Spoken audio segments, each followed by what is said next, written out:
உங்களுடைய ஆட்சியில் நீங்க கொடுத்த ஃப்ரீடம் தான் தளபதி. நான் பார்க்குறேங்க அதிமுக மாண்புமிகு எடப்பாடியிலிருந்து அத்தனை முன்னாள் அமைச்சர்களும் நம்முடைய அமைச்சர்கள் எம்எல்ஏக்களோட கைகுலுக்கி நட்பு பாராட்டி நீங்க இல்ல வர்றதுக்கு முன்னாடி இங்க வந்து பேசுற இந்த வரலாறு இருக்கு பாருங்க. இது தமிழ் சமூகத்திற்கு தேவை. மாண்புமிகு தமிழ்நாட்டு முதலமைச்சர் அவர்களே, நீங்களும் தலைவர் கலைஞர் அவர்களும் பேரறிஞர் அண்ணா அவர்களும் இன்றைக்கு ஒரு கட்டமைக்கப்பட்ட ஒழுங்கு செய்யப்பட்ட ஒரு நேர்த்தியான ஒரு இயக்கத்தை கட்டி அமைத்த வரலாற்று பெருமை கொண்ட இயக்கம் திராவிட முன்னேற்ற கழகம். வேல்முருகன் நமக்கு பெரிய படைச்சல். வேல்முருகனுக்கு கூட்டணியில் இடம் கொடுக்க கூடாது அப்படின்னு நான் தேர்தலில் நிக்கல, ஓட்டு அரசியை புறக்கணித்து விட்டு இந்த மண்ணுக்காக நான் போராடுறேன். அப்புறம் நான் சொன்னேன், இந்த 3 இடங்களை காட்டிலும் எனக்கு இந்த கோரிக்கைகள் பிரதானமானது, மிக முக்கியமானதுன்னு சொன்னேன். நான் இந்த கூட்டணியில் தொடரணும்னு சொல்லி திமுக தலைவர் நினைச்சிருந்தா, இங்க வாங்க வேல்முருகன், உங்க கோரிக்கை 10 கொடுத்துருங்க. இந்த 10 என்னால இப்போதைக்கு நிறைவேற்ற முடியாது.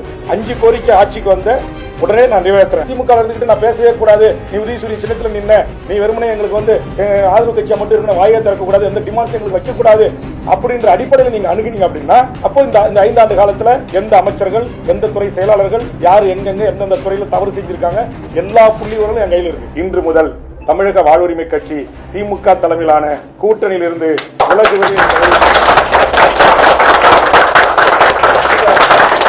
அதிகாரப்பூர்வமாக அறிவிக்கிறேன்.